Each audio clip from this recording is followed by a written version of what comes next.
What's up everyone, I'm Mech and welcome to this Digitakt tutorial. And this time I want to talk about how to keep things moving in a pattern.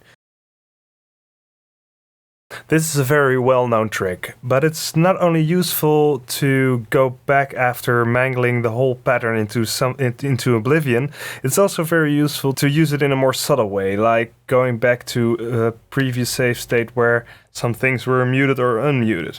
If you're not familiar with this, it's simply if I play a track and I now save it by pressing funk yes, it's saved temporarily, and now when I start messing with things, I can simply go back to the last saved version. There we go. This is a very useful thing and I'm going to mention it during this tutorial, so that's why I thought it would be nice to start with it. This is of course an obvious one, but simply muting and unmuting certain tracks from a groove at a certain time keep things interesting for a very long time. To make this as effective as possible, I try to make sure my grooves work well with only a few elements. This way, adding or removing only a single hi-hat can have a huge effect.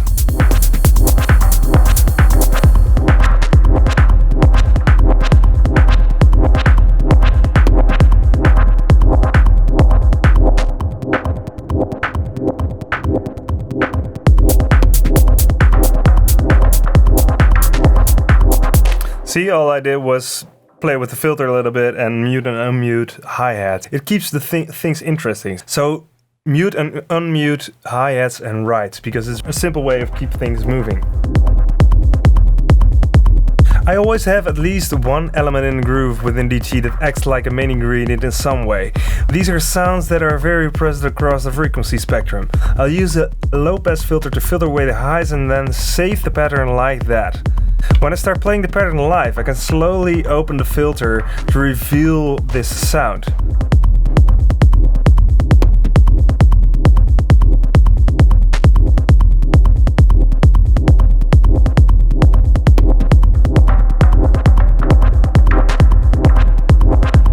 I can also play with the filter envelope and the resonance, so when I hire the resonance and then open the filter envelope,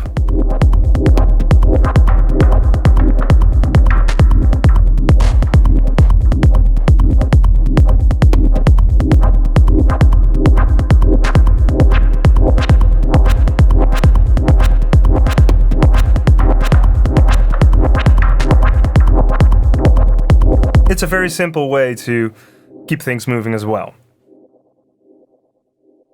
Control is a very well-known thing. You can do rigorous breaks and everything, but you can also use it in a subtle way. So let's play with Control a little bit on the delay send. So when I have this groove going, I use temporary save.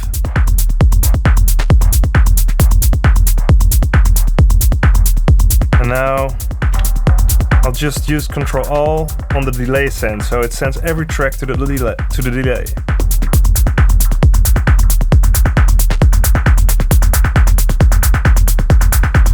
Now use the reverb, mute kick.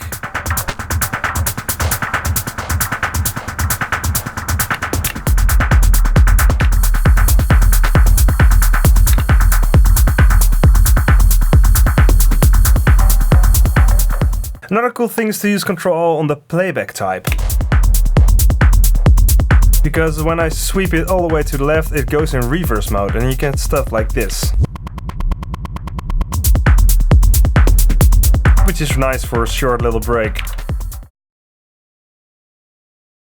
So this is another cool thing. In grid recording mode, you can shift all the steps within that track to the left or right.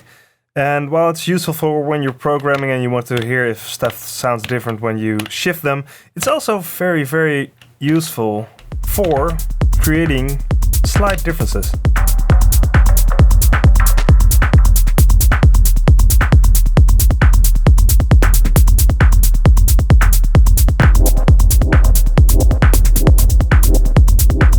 See, it's that simple. That's it.